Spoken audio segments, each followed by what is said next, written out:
Hey, what's going on, everybody? Samuel Akem here, and I'm back with another one. I appreciate you guys for tapping into yet another Akem'S analysis. I am fresh off of Big Sky Media Day. I just literally got out of the car with the Skyline Sports guys, Coulter, Andrew, as well as Blake Hempstead. We just got back from Spokane. It was a great 2 days at the Big Sky. Oh, really, it was just the day today. We got there yesterday, but really the meat and potatoes of the day was today when we got to talk to the coaches. Tom Wistrcill gave his state of the conference address. He also addressed the media following that, as well as media availability for all the players and coaches. Not all the players and coaches, 2 players from each school, offensive and defensive player, and then the head coaches of each school. And it was a great time. You know, we got to talk to a lot of the players, got to talk to a lot of the coaches. I got to see, you got that feel for, football season is almost here. Things are getting rolling. The Big Sky kickoff is obviously that day and time when things are for the school year, for the season are getting kicked off.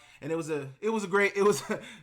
know y'all saw that. It was a great day. It was a great day today. And yeah, so I want to do my Akem'S analysis as immediately. A lot of times when I leave for the weekend, I'll record on like a Saturday or a Friday and still have it out on Tuesday. But with the Big Sky Media Day happening on this weekend, I didn't want to record and then drop a video that touched on nothing revolving around the Big Sky Media Day. So I'm looking at tweaking my drop schedule. I might start dropping on Mondays, or Sundays with football season coming up. I'm trying to think of better ways where I can get this stuff out to you guys faster, obviously because the games happen on Saturday. Anyway, we're not going to get into that right now. Just got back from the Big Sky Media Day in Spokane. It was a great day. And, obviously we're going to talk about it. So I want to talk about the Tom Wistrcill. He talked about a lot in his State of the Conference address. So I want to talk about some of the things he spoke about in that in the beginning, and then I want to talk about some of the things he mentioned in his press conference, as well as I want to get into the Big Sky preseason media and coaches poll. I don't think I've spoke on that yet. I might have done like a short video on it on my channel, but I don't think I've really spoken about that. Also want to get into the Big Sky preseason all conference picks, as well as the offensive and defensive MVPs. And then we got some other topics that we might get to. I might keep it short and just keep it all Big Sky today. But make sure you guys hit the like. Please make sure you guys hit the subscribe button. Please make sure you guys leave me a comment down below. Help support the channel. Let's try to get to 1,900 subscribers. We're at 1,830, I think. 1,829, really. Let's get to 1,900. Let's get to 2,000 before the season starts. Let's get to 2,000 during the season. I know we're going to get there, but how fast can we get there? So share this video around. Make sure you guys subscribe, like, and comment down below, and we will get straight into it. Okay, first things first, I want to talk about Tom Wistrcill's State of the Conference address. He had a lot to talk about in his State of the Conference address. One of the big things he talked about, one of the big breaking things he broke in this conference, in this State of the Conference address, he talked about 9 conference games coming in the 2026 football season. So what does this mean? This means all but I believe one team. They were kind of asking, and somebody asked about the math. I believe Skyline Sports is going to drop the full press conference tomorrow of Tom Wistrcill talking. But we did get video of that. But when he talked about the 9 conference games, one thing he mentioned is with the FCS moving to a 12-game regular season, scheduling some of those non-conference games are going to be difficult for some of the Big Sky teams. One of the things he talked about is because it's hard to get teams to want to come up to Montana and play. I don't think he was joking at all, but he said one of the reasons for that is probably because when they come up here, they don't win very often. I posted that on Twitter if you guys saw it or not. X if you call it X. I'm still a Twitter guy. But 9 conference games in 2026, starting in 2026. So that means 9 conference games, 3 non-conference games. Everybody's already playing 3 non-conference games. What they're really trying to do with this is trying to help out some of these other teams with scheduling. If they schedule 9 non-conference games, that helps alleviate some of that stress of scheduling another non-conference game, trying to get one of those Mercy Hearses or trying to get one of those St. Francis to come up here. I mean, it's just tough, and doing that for them helps alleviate some of that stress. So 9 conference games coming in 2026. I think that's going to be a big change. Me and Coulter Nuanez talked about it on Nuanez Now Tonight a little bit, earlier today a little bit. And, depending on where the conference is year in and year out, I think that could be a good thing. I think it could be a bad thing. I think we could see some years where teams are going to beat up on each other. I think with that change, we could see some years where I don't know. Just depending on where the competition in the conference is, I think it lends itself to help out a lot of the conference teams. Because say you got a really good conference. I played 9 conference games this year, and we went 7-2 in our conference. I mean, 7 wins against 7 quality opponents, depending on what you deem as a quality opponent, what the committee deems as a quality opponent. But I think that's going to be a good change for the Big Sky Conference. I know it's going to help a lot of those ADs, a lot of those presidents out with scheduling. But that's one of the biggest changes. I think that's probably the biggest change they announced today. Was that 9 conference games coming in 2026. They said there was a decision made by all the ADs. They spoke to all the coaches about it as well. Everybody came to the decision that it made the most sense to do 9 conference games. There's another conference that's also doing 9 conference games. I can't remember right now. Sam Herder talked about it, but there's also another. The Big Sky is not the first conference to announce this. There's another conference in FCS football that is also going to be playing 9 conference games. They're just not coming to my mind right now. But yeah, I mean that's the biggest, one of the biggest changes that's coming. Another thing Tom Wistrcill talked about today was that the coach to player communication is coming to the FCS. In particular, it's coming to the Big Sky Conference. Now, this was something that was announced last year for the FBS, coming to all the FBS schools, player to coach communications. Something that's really going to help out the players, really going to help out the coaches. Coach Coulter had a good quote from one of the head coaches in the conference about what that's going to do. They were talking about, hurry up offense. If you get a 30-yard reception and then the coach is trying to get the play in, instead of having to signal that play in, the play caller can just can just radio to the quarterback, hey, we're trying to run this, let's go fast. I don't know too much of how this is going to change things. I don't think we're going to see a big sure, it's a good change for the sport. Obviously, that's where professional sports are at. They do their communications through the headset. 15 seconds is the time limit that the coaches will have. Another thing that they talked about was even if, say, Montana goes to play a St. Francis. St. Francis, maybe they're not using the coach to player communications. That St. Francis squad will still have the same 15-second window that Montana would have. So even if another school doesn't have the headset communications, they still have that 15-second window, and that is the time allotted to use that headset. So basically, if you don't have it, that doesn't keep us from using it. If we have the player to coach communications, coach to player communications, we can use them. One player on offense, one player on defense. I think it'll probably be a green dot, red dot, whatever it is. And college and the pros, they use it's a green dot. The person who has the green dot on their helmet, that is who has the communication capability on the field. But I think this is really exciting. I don't know if it's going to affect the product on the field. I don't know if we're going to see a big change with the athletes. I don't know if we're going to see a big change with the what the product on the field looks like.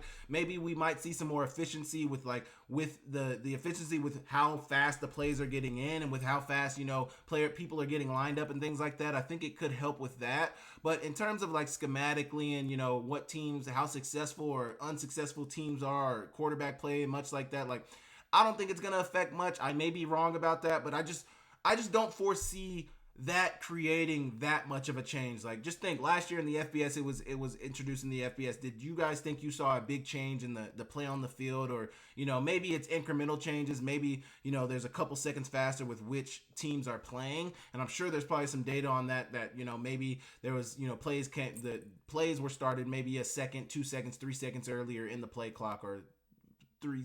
Yeah, I don't know. But it's an exciting change. 9 conference games, exciting change. Coach to player communications, that's an exciting change, something that we didn't see last year. So I think it's going to be exciting from that standpoint. Another thing he announced was all 4 of the televised. This wasn't maybe a huge announcement, but obviously the Big Sky Conference is getting 4 televised games for the 2025 football season.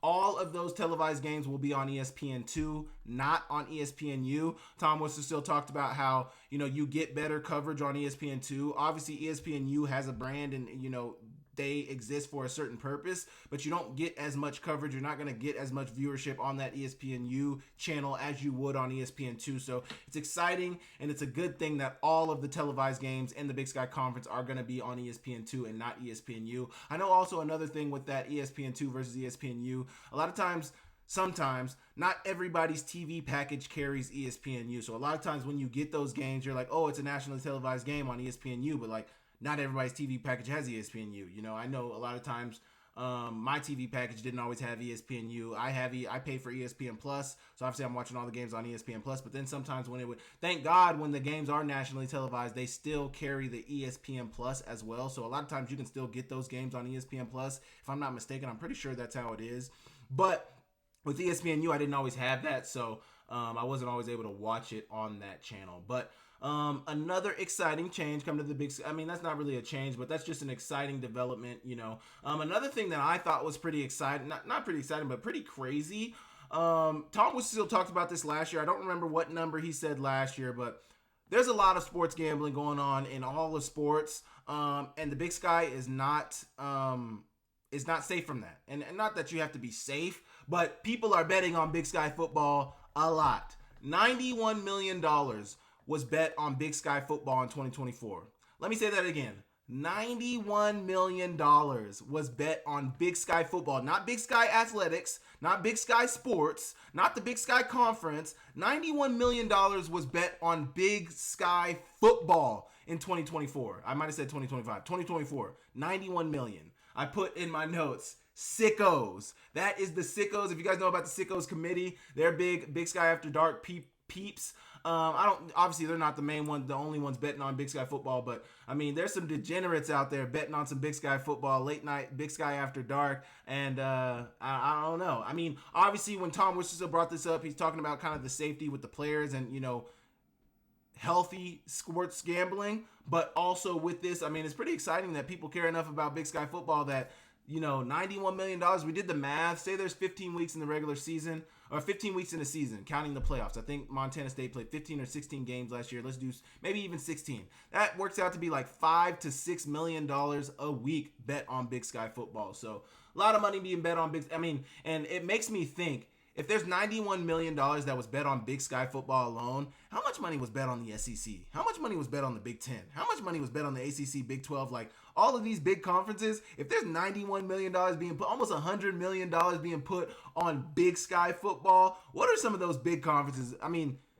gotta be $1 billion, right? Maybe not $1 billion. Gotta be close to $1 billion, right? Like 500 million, 750 million. Like, it's gotta be in that range of numbers for the SEC and Big Ten, right? I would guess that would be that. And then I think Tom Wistrcill had a couple of good quotes. One thing he said when talking about the Big Sky Conference, talking about, the Big Sky had 5 playoff teams last year: NAU, Idaho, Montana, Montana State, and why am I going blank? UC Davis. 5 playoff teams. They had the most, I believe, in FCS football last year with playoff teams, the most out of any conference. 5 playoff teams. I think the MVFC might have 4 or 5 too. But anyway, they got 5 playoff teams, and that's really, really good. And one quote he said is basically, if you finish in the top of the league, you get in the playoffs, which is a good thing, But how do you shift from just getting into the playoff to winning the playoff? That's where the field needs to shift to. And somebody asked Tom Wistrcill actually that.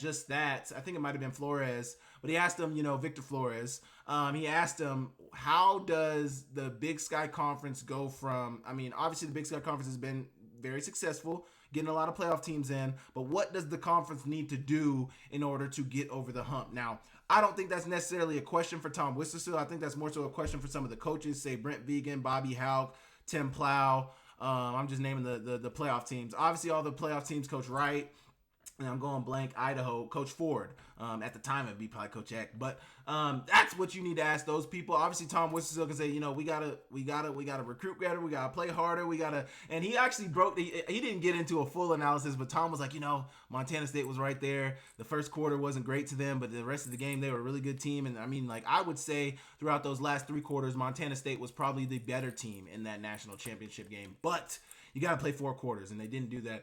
But if you finish in the top of the league, get in the playoffs, that is a fact. The Big Sky Conference is one of the better conferences, if not the best conference in FCS football. So when you finish at the top of the Big Sky Conference, you are going to be in the playoffs. Another thing he mentioned, and I mentioned this a little earlier, he said when they do come out here, they don't win very often. He was talking about the 9 conference games in 2026. He's talking about teams trying to get He's talking about how people don't always love to come up here and play Big Sky teams. It's hard to get scheduled. It's hard to schedule teams to come out to come play out here. And a lot of times when teams come out here, they leave with an L. So that's not something that teams want to do all the time. Is schedule a Big Sky opponent to come up to the Pacific Northwest and play football in the cold weather and get beat up. Now, obviously, if you're scheduling non-conference games, those are most likely going to be in September or October at the latest, in my opinion. You wouldn't get the worst of the weather in that time of the year, but I get the sentiment. Another thing Tom Wistrcill mentioned, there are 40 FCS schools. It might have been 42, 43. It might have been 42. It might be 42. But he said 40. It was a 40 number. He said 40. It wasn't higher than 45. 40 FCS schools didn't opt into the house settlement. 6 of them are in the Big Sky. So basically, let's do the math on that. 6 divided by 40. That's 15% of the teams that didn't opt into the house settlement are Big Sky Conference teams. And Tom Wistrcill mentioned that in 2026, he's going to try to lead those teams in that direction to opt into the house settlement. Obviously, the teams that didn't opt in this year opted in for whatever, did or did not opt in for whatever reason they didn't. There's 6 teams that opted in. There's 6 teams that opted out in the Big Sky Conference. There's 12 teams currently playing in the Big Sky Conference for football. Half opted in, half of them didn't opt in. And, he mentioned revenue. He mentioned one of the things he mentioned is there was a lot of teams. There was at least 3 schools that pivoted last minute when they found out about the grandfathered roster spots that opted in. Montana being one of those. I don't think he mentioned the other 2 schools, but Montana was one of the schools that did shift last minute and opt into the house settlement. Part of the reason that some of these ADs might not have opted in is because they just didn't have enough time to get their ducks in a row. With this house settlement, with a lot of these lawsuits, with a lot of these things going on in the changes of college football and college athletics, a lot of it's happening in real time. One thing Tom Wistrcill mentioned, one of the quotes he kept saying is, we are building this plane as we're flying it, or we're flying this plane as we're building it. However the quote goes, he mentioned that multiple times. And that's kind of how they're dealing with the changes going on in college sports right now, is there's changes being implemented into the sport, and you just have to pivot in real time with the changes. So with some of the schools that didn't opt in, part of that might have been that, hey, we didn't have enough time to make a educated decision. We didn't have enough information. We didn't know enough. We didn't want to make the wrong decision. We didn't want to mess any people up out of their opportunities. So a lot of schools ended up not opting in. Half the conference ended up not opting in. And therefore, 6 out of the 40 in the FCS are Big Sky schools that aren't opted in. So another quote from Tom Wistrcill. I wanted to get also, there was something else that I wanted to touch on from his address today. So they were talking about the SCORE Act. The SCORE Act is legislation that the House is trying to push forward that would basically not only codify the House settlement, but also it would bring through a bevy of changes within the college sports landscape. I'm pulling up this picture right now because I got it. Let me scroll over here and put this picture big time so I can share it. But basically, the SCORE Act, without clear federal standards, college athletic programs, let me scroll back over here. Without clear federal standards, college athletic programs and athletes face a chaotic patchwork of state laws, legal uncertainty, and growing threats to traditional sports programs. The SCORE Act restores order by reaffirming the student first model, defending Olympic sports, shielding athletes from being exploited by bad actors, establishing clear regulatory authority enforcement mechanisms, and improving transparency and accountability to better protect athletes and universities. This was from the House Judiciary Committee. So some of the bold points in the SCORE Act. The SCORE Act empowers student athletes. The SCORE Act prioritizes academic and health support. The SCORE Act creates a smarter system. The SCORE Act demands financial transparency. So I want to read the SCORE Act creates a smarter system. The bill establishes a uniform national NIL standard for institutions and governing bodies and clarifies rule-making authority regarding eligibility, transfer timelines, and compensation caps. So I believe within the SCORE Act there would be a compensation cap similar to the 22 million, the 20 million cap that is already, kind of in place. The bill also requires agent registration for college athletics. I love that. And affirms the classification status of student athletes. So basically, I think when they say affirms the classification status of student athletes, that affirms that they are student athletes, not, athletes, not amateurs. I think it affirms that they're student athletes. This system provides needed legal certainty for compliance with federal rules. The SCORE Act demands financial transparency. The bill requires public reporting of total amount of student fees charged to fund intercollegiate athletic programs. So basically something, I can't remember who I was talking to today. Somebody was talking about how some of these schools, one of the avenues that schools could use in order to fill their rev share pot is student athletic fees. I think that's something that some of these schools out here are already doing. They up their student athletic fees. That is the revenue share. That is the pool of money that they're using for the rev share. So the bill would require public reporting of the total amount of student fees charged to fund intercollegiate athletic programs and the specific uses of such fees. So basically, this bill will require that if you're charging $500 in student athletic fees, you need to let us know how much of my $500 that I paid for my athletic fees to go and attend this university, how much of that $500 is going towards intercollegiate athletics? Because, if I don't care about intercollegiate athletics, why am I funding these athletes' salaries when I'm living on a student, I'm working to pay my way through school? I mean, I don't feel that way, but I could see how a lot of people in the real world would feel that way. The bill also prohibits top revenue programs from using student fees to cover intercollegiate athletic costs. Top revenue. So basically, the bill also prohibits top revenue programs from using student fees to cover.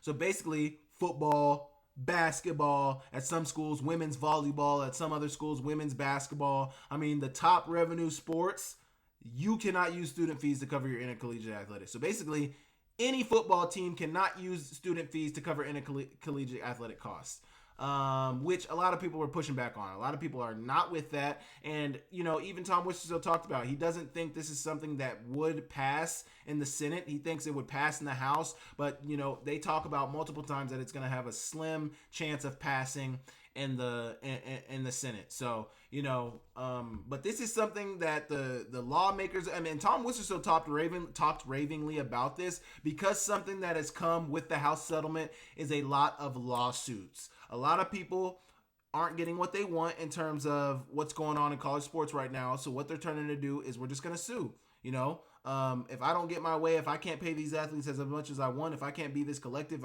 if I can't do this, and that, we're just going to sue the NCAA. And most times we're going to win, or we're just going to settle out and we're going to get what we want anyway. So, I mean, the NCAA and probably the College Sports Commission as well, they're trying to find a way to where we can stop being sued. These conferences are getting sued. The NCAA is getting sued. I mean, everybody's getting sued left and right. We need some legislation, some some federal legislation that sets these rules into law so that you can't sue me because there's a precedent set. There has been a law put into place that says this is how things are going to be done. That's not the case right now, but I think Tom Wistrcill and a lot of the college sports commissioners are moving in that direction where they would love some congressional help with what's going on in college sports. And as you guys have seen, Donald Trump has also mentioned that, he's looking to step in with the NIL as well if he has to. I don't know what that looks like, but there's a lot of things going on with the lawmakers. There's a lot of things going on with college sports. A lot of people are trying to interject and put their nose in college sports business, which it needs to be in there, but it's got to be done the right way. The SCORE Act would establish a one-time transfer rule, would roll back the power athletes currently have to transfer multiple times. An NCAA committee is also currently working on a new football calendar with a one-time only annual window, per Ross Dellinger. So basically, that's the SCORE Act. Tom Wistrcill spoke about that. He spoke highly of it. He hopes it's going to be something that passes so that they have some blanket legislation to go off of for college athletics. That is not the landscape right now. From what I've read, the chances of this passing are currently slim through the Senate. They say it's going to pass in the House, but they say it's slim in the Senate. So we will see. But you guys let me know what you guys think about some of the comments Tom Wistrcill made during his State of the Conference address. I think it was awesome. I think, hopefully we get that the whole press conference dropped on Skyline Sports tomorrow. But he answered a lot of questions and he was forthcoming with a lot of information. Tom Wistrcill is a great commissioner. I love chatting with him. You guys let me know what you guys think about all this and I will move on. Okay, next I want to talk about the Big Sky preseason I want to talk about the Big Sky preseason media and coaches poll. I want to give my reaction to the Big Sky preseason media and coaches poll. If you guys saw my short, I dropped a short a couple of days ago talking about who I had on my Big Sky preseason media poll. I'll go through my preseason media poll before I give my reactions to the entire Big Sky preseason media poll. So who I had on my list for the Big Sky preseason media poll is at number 1, I had Sacramento State. At number 2, I had Montana. At number 3, I had Montana State. At number 4, I had Northern Arizona. At number 5, I had Idaho. At number 6, I had UC Davis. At number 7, I had Weber State. At number 8, I had Cal Poly. At number 9, I had Eastern Washington. At number 10, I had Idaho State. At number 11, I had Portland State. And at number 12, I had Northern Colorado. So let me go through it again. Sac State at 1, Montana at 2, Montana State at 3, NAU at 4, Idaho at 5, UC Davis at 6, Weber State at 7. I'm a little second guessing that UC Davis pick. I think UC Davis probably should have been like 4. But like it's so hard because like either way, UC Davis at 6, Weber State at 7, Cal Poly at 8, Eastern Washington at 9, Idaho State at 10, Portland State at 11, and Northern Colorado at 12. Yes, I picked Sacramento State to win the conference. I said this on New Anna's Now, and I'll say it again, and I'm sticking with that. I'm hitching my wagon to the Sacramento State Hornets, and we're riding it all the way to the freaking Big Sky Championship. Now, obviously, if that doesn't happen, I'm not going to feel any type of way, but this is who I picked. This is who I stood. This is who I put my stake in the ground on. So I'm standing with it, and I gotta stick with it, man. I can't change my mind now. I'm in it now. But who the coaches poll had? Well, let's first go through the media poll.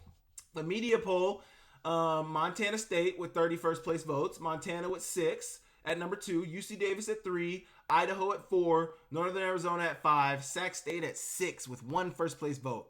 Me. Idaho State at 7, Eastern Washington at 8, Weber State at 9, Portland State at 10, Cal Poly at 11, Northern Colorado at 10. And then for the coaches poll, Montana State once again at 1, UC Davis at 2, Montana at 3. But really, both media and coaches had Montana State, UC Davis, and Montana at 1 through 3. Northern Arizona at 4, Idaho at 5, Sac State at 6, so Sac State at 6 in both polls. Idaho State at 7, Weber State at 8, Eastern Washington at 9, Portland State at 10, 11, Cal Poly, Northern Colorado at 12. So basically, if you look at the media poll and you look at the coaches poll, the top 6 are the same teams. Now, could we see 6 Big Sky teams get in the playoffs? I don't think that could happen. Some of these teams are going to play each other. Some of these teams are going to play multiple of these teams, so I don't think it can work out that way. But Montana State, obviously, the consensus number 1 pick by the coaches and the media. Can't really be mad at that. Montana State won the conference last year. They ran the table. They were undefeated until the national championship. Now, one reason why I didn't have Montana State at number 1 is just because I understand how important some of the talent they lost was. Rylan Ort, Tommy Millott, Brody Grebe, Ty McCullough. Scott Ray Humphrey. Big players that mean a lot to what they did on offense. Connor Moore. They lost quite a few offensive linemen. They're losing a lot of pieces offensively and defensively. Who's the linebacker, number 43? McCade O'Reilly. They're losing a lot of pieces, man. So, I'd be hard pressed to say that they would just run it back. Now, obviously, we know what they've been these last few years. We know what their offensive line can do. We know what they can do in the trenches. We obviously know what they bring to the table. They got Kenneth Iden on defense. They got Paul Brott on defense that are coming back this year. So they have pieces on both sides of the ball. Adam Jones on offense, who's the pick to be the preseason offensive MVP. We will get into that in a minute. But they got pieces. They got pieces on the team. I'm not doubting that. I know how hard it is when you lose a talent like Tommy Millott. You're losing somebody like that. You don't just roll over the next year and say, oh, we're just going to throw such and such name out there. I don't want to disrespect anybody, so I'm not going to say anybody's name. But, we're just going to throw such and such out there. I don't think it necessarily happens like that. Now, obviously, they built a culture. Brent Vigen has done a phenomenal job of showing his players how winning is done and all of that good stuff. So I think they could still be good. Do I think they're going to win the conference? I do not. And if you watch my channel, this is not me hating on Montana State. Because I'm giving Montana State all the love. And you see that right there. I've given Montana State all love, and it's not even about me being I'm a media member, so I'm trying to be objective anyway. But I give Montana State love when love is due. I've praised them as much as I can praise a team in the Big Sky Conference in the last 12 months. They're a phenomenal team. They've done phenomenal in recruiting. They've done phenomenal, in every aspect. But I just don't see it this year. And I didn't put Montana at number 1 either because I don't see it out of Montana either. When I said I was kind of second guess my pick for UC Davis at 6, the more and more I look at UC Davis, the more and more I look at what they have returning, the more and more, I get a feel for where this season is going. I feel like UC Davis could be, and I don't even want to call them a dark horse because they finished second in the conference last year, but I feel like UC Davis is that team people shouldn't be sleeping on. Rex Connors, picked to be the defensive MVP, multiple time All-American, multiple time All-Conference. Could have transferred, could have left the school a long time ago. Great player. Samuel Batu, Porter Connors. They got a D tackle that I talked about a couple of weeks ago. Can't remember his name. 2 offensive linemen picked preseason All-Conference. That was most out of any team in the conference. 2 All-Conference picks. So just a ton of good players. And then they got a good culture there. They don't lose a ton of players to transfer. So even though they graduated a lot of players last year, the players who were good and in the ranks up next, none of those players left. They're still here ready to play. So UC Davis is a team you definitely should look out for. And somebody I probably slept on when I was doing my preseason picks. But I am sticking with Sac State. And I will get, now we can talk about that. Obviously, Sac State got picked in the media poll at number 6. They got picked in the coaches poll at number 6. When I look at the talent that Sac State has brought in this offseason through the transfer portal, when I look at, really it's just the talent for me. Obviously, and this is what culture talks about all the time, you must put it together. Will the talent mesh? Having talent is one thing. There's been teams all over the conference that have always had a ton of talent, but is there a coach there that can put that talent together and make them play the way you want them to play in order to win games? I don't know. I hope that Sac State is able to do that. Obviously, we are going to pay attention. Obviously, week 1 is a big, big game for them, but I'm riding with Sac State, man. That's who I picked, and I got to ride it at least till week 1. At least you guys give me week 1. Can we see if they can do something in week 1? If they don't, then all right, we can make some adjustments. But that's also why I like to drop my weekly rankings, my Big Sky rankings. So please be in tune for those when the season starts, because I will be dropping a Big Sky ranking each week. Thanks to Brian Mercer and the Tubbs at the club of the Idaho Vandals. He sends a poll to some of us media members each week to rank where we think the Big Sky teams are ranked weekly, and then I come on my channel and come on Akem'S analysis and talk about where I have these teams ranked, why I had the teams ranked where. But yeah, give me at least till week 1. Sac State's win the conference until they're not, that's where we're at right now. That is where we're at right now. But really, really good Big Sky preseason media poll from the coaches and the players. Or the coaches and the media. What do you guys think about the Big Sky preseason media poll? What do you guys think about the Big Sky preseason coaches poll? You guys let me know in the comments down below, and I will move on.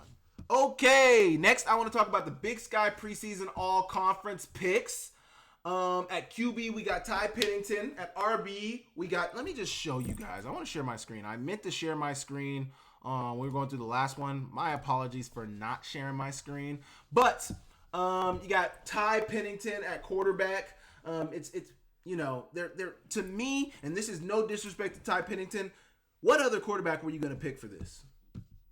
I think the other quarterback they had on there was Jared Taylor, but he's not even like really your prototypical pocket passer. He was a runner last year. I don't even know if he can. Obviously he's playing quarterback. He can throw the ball, but I don't know how well he throws the ball. Obviously we're gonna find out this year. But Ty Pennington, Adam Jones, Eli Gilman, your running backs. Obviously, the other pick I think could have been Jamar Curtis in there, which would have been a worthy pick. He had a really good season last year at Lafayette. Coulter May out of Weber State. Samuel Batu Jr. out of UC Davis, Taco Dowler, Michael Briscoe. I think all three were who I picked. I picked Winston Williams, Tanner Beeman, I believe I picked as well. Titan Fleischman, Gavin Ortega, Striker Rashid, Nate Azapardi, Ernesto Nava, and Eli Simonson. So that's your offensive picks. Paul Brock, Kenneth Iden, 2 Montana State picks on the D-line. Ethan Rodriguez out of Cal Poly. Micah Carrion out of NAU. Tylen Jackson, Eastern Washington. Zach Kreutzer out of Idaho. And I mean this by no disrespect, but this is why it's so hard to pick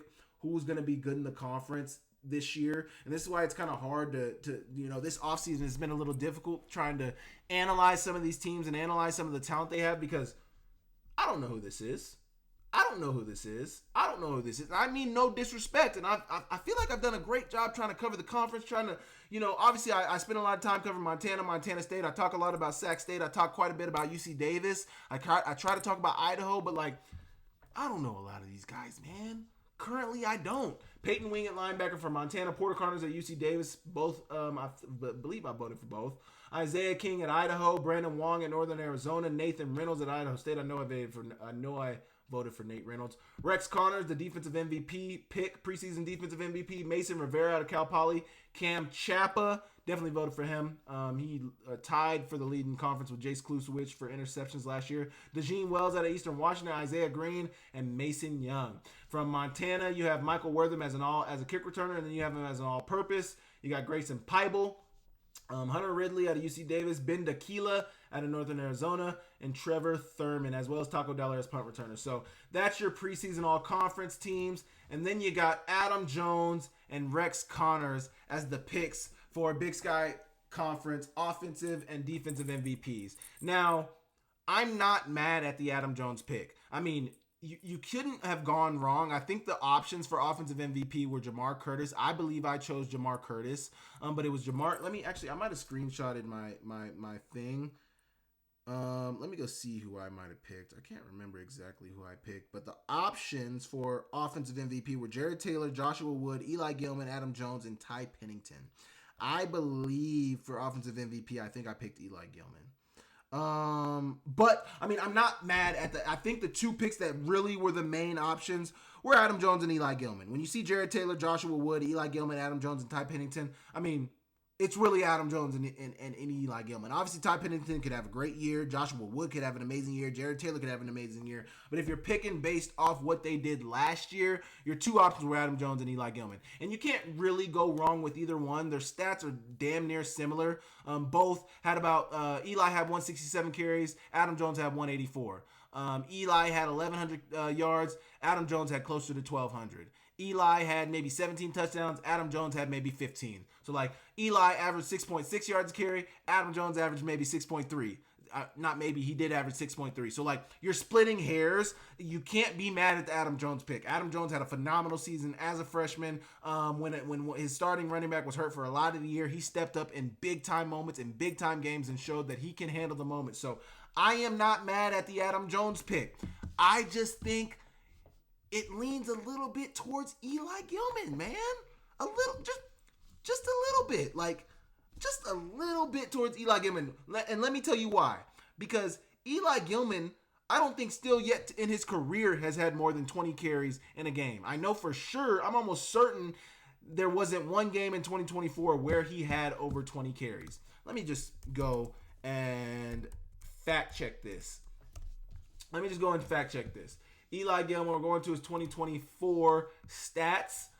Carries. Tennessee State, he had 20 carries. One game in 2024, Eli Gilman had over 20 carries. I'm trying to look up Adam Jones. Hope my screen doesn't lag sometimes when I search that. Okay, so Adam Jones, twice in 2024, he had over 20 carries.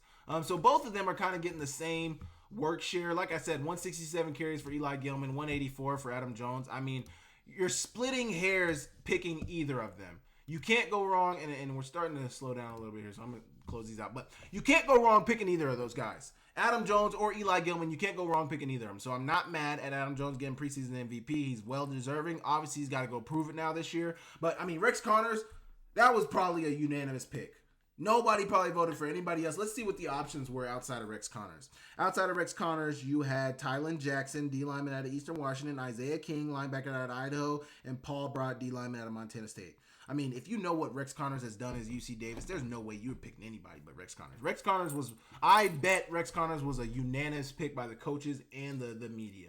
I mean, there's no way you could have picked anybody else. It's got to be Rex Connors. Either way, preseason MVP, offensive MVP, Adam Jones, well-deserving. Rex Connors, defensive MVP, well-deserving. And then all these guys who are the preseason all-conference picks, very well-deserving. And obviously, got some names to look out for this season. These are some of the guys who, the media and the coaches think are the big time players coming into this season. So I think these are guys that you guys should definitely keep an eye on. So let me share this real quick for you guys who haven't seen it. If you haven't, these are the players you need to be looking out for in the 2025 season. I'm sure we'll see a bunch more players emerge as guys for the 2025 season, but these are the guys that the media, the coaches think are going to be the players for real. So be on the lookout for everybody's name on this list in the 2025 season.